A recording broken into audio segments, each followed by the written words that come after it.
I never thought I would be disabled, probably like a lot of people who weren't born with a disability.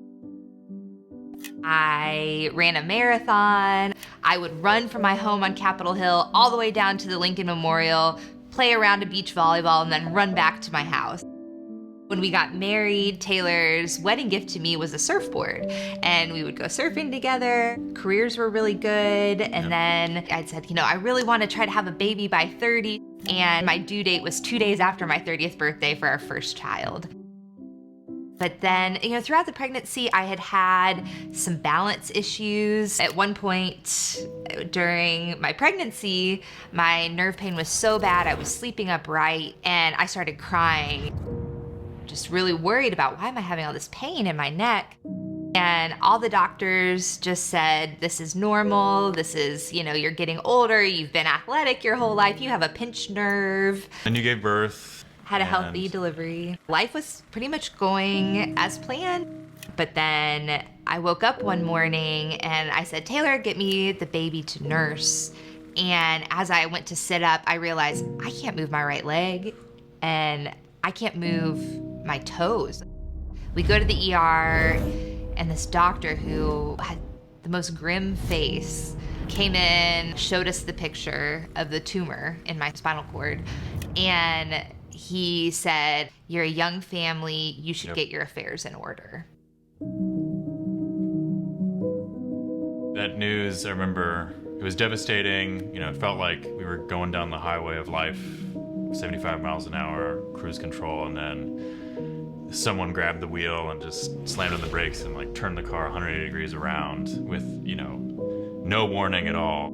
So about a week after entering the emergency room, we found this excellent doctor in Baltimore at Johns Hopkins Hospital. This surgery would require cutting open the vertebrae and then cutting open the spinal cord. Very few surgeons in the world have this capability.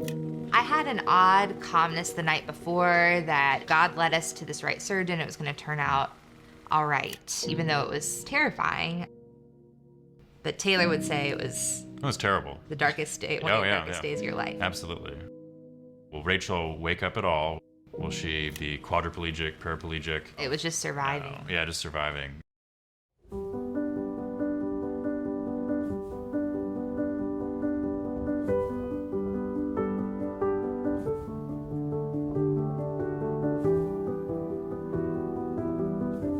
We had transitioned from inpatient survival mode in the hospital, just staying alive, into what's called a rehabilitation hospital, where I had 5 hours of physical and occupational therapy a day.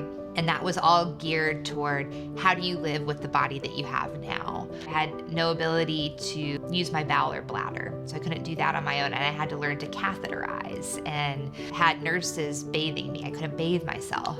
It was a very, very dark time to be totally helpless, totally unable to do these basic things for yourself.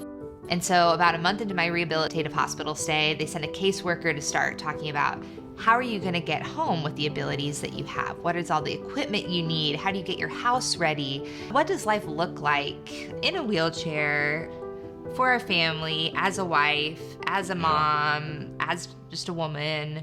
What does this look like now? And that lifestyle, it was so foreign at the time. Didn't have any friends or close family who used wheelchairs as part of their normal life. So it's a really hard transition. It's very daunting in the beginning when you're learning everything. Learning how to drive was hugely difficult, both monetarily and relearning. Had to take my car and get hand controls, and then the state forces you to get recertified in how to drive with your hands rather than pedals with your feet.